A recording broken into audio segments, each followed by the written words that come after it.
Today's video is sponsored by the lovely people over at AOA.com. If you're looking for a couple million runes, a shiny new weapon, or some fancy equipment, AOA has got you covered. Better yet, use code EXPLOITS when you check out for 3% off your order. Okay, so they patched our Radagon and Elden Beast cheese. They patched the glitch where you can fly on a horse and both bosses die instantly. They basically patched all of the good stuff. But thankfully, I've found a build that will defeat Radagon and the Elden Beast in 2 to 8 hits depending on your level. It actually took me under 3 minutes to defeat Hoaraloo, Radagon and the Elden Beast in one go. It's super simple, just make sure you get everything in the list. And remember, as soon as you hear that enemy failed noise, come back and hit the sub button. So firstly, let's talk stats. These are my stats. Obviously you don't need to copy them completely, but it's worth putting as much as you can into Arcane and Vigor, with Mind and Dex being a secondary thought. Everything else is up to you. For this build, you're going to want the Scavenger's Curved Sword. This is actually an incredibly simple weapon to find. It isn't hidden behind a boss or a ridiculous labyrinth of a dungeon. It's just outside, sitting on a dead body, and you can find it right here.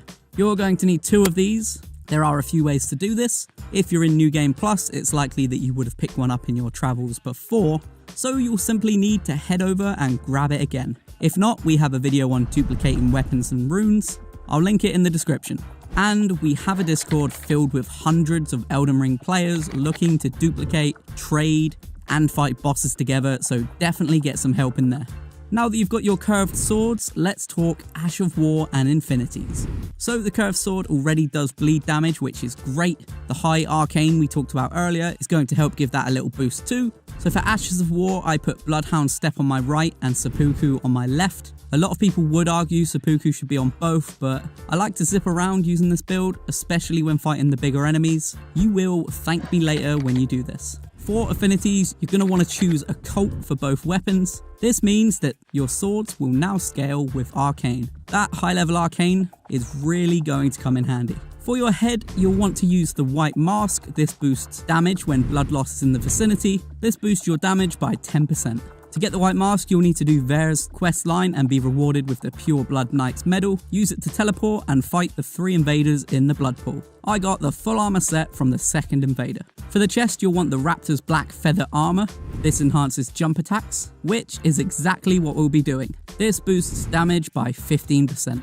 You can get the Raptor's Black Feather Armor here. We actually have a video that goes into more detail on where to find it. I will also link that in the description. For your hands and feet, choose anything that offers a nice chunk of damage negation without causing you to fat roll. I went with Malekith's armor here.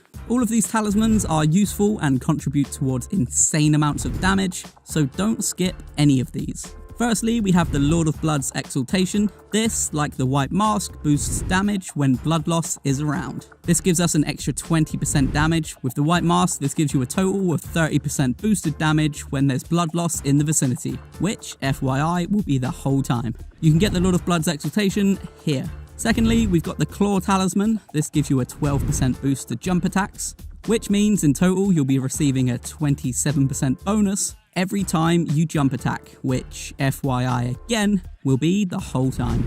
You can find the talisman here. We also have a video that goes into more detail. I'll leave it in the description. The Rotten Winged Sword Insignia, which greatly raises attack power with successive attacks, which, guess what, it's going to be the whole time. The attack boost will start at 6%, but keep climbing to a whopping 22% attack boost with each hit. To get this talisman, you'll need to get to the end of Millicent's questline and help her defeat her sisters. And finally, you'll want Millicent's prosthesis, which boosts dex by 5 and increases attack power with successive attacks. The attack boost starts at 4% and eventually goes up to 11 with each hit. To get this talisman, people seem to think that you need to get to the end of Millicent's questline and kill her, but you can actually get it earlier by killing her at the Windmill Heights Site of Grace after killing the Godskin Apostle. The Green Burst Crystal Tier is incredibly important to use here. It boosts stamina recovery speed, which will help out a lot considering we're going to be jumping and swinging our swords around. The second tier is incredibly important. It ties all of this together beautifully. All of the other equipment you'll be wearing gives just under a 100% boost to your damage. You'll also be using Seppuku on top of this. And remember that your weapons are set to the occult affinity, which, if you set your stats right, will already mean crazy damage for your dual swords. Well, this tier, the Thorny Crack tier, makes consecutive attacks grow stronger the longer they continue. Meaning each time you hit the enemy, the damage increases on top of the 100% damage boost from everything else. I'm pretty sure there are more intricate and impressive ways that these items are stacking together, but I don't have a calculator to hand and you don't care. So let's just say big damage. So how does this build work? Well, before you walk into the boss room, get seppuku done, drink your flask of Wondrous Physic, head in and just start jumping at the boss and hitting L1 for PlayStation and LB for Xbox.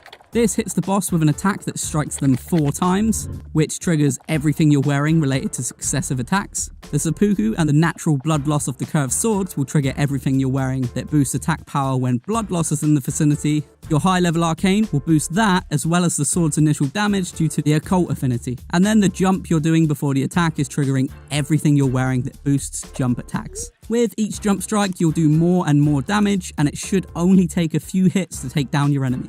And as a very helpful tip to all the viewers that have stuck with me, use the Mimic tier summon with this build. The fact the summon has all of this equipment as well doubles the rate in which you kill the bosses. Not only are they a great distraction for letting you get in those extra hits, but they are great at keeping the blood loss going for your attack buffs.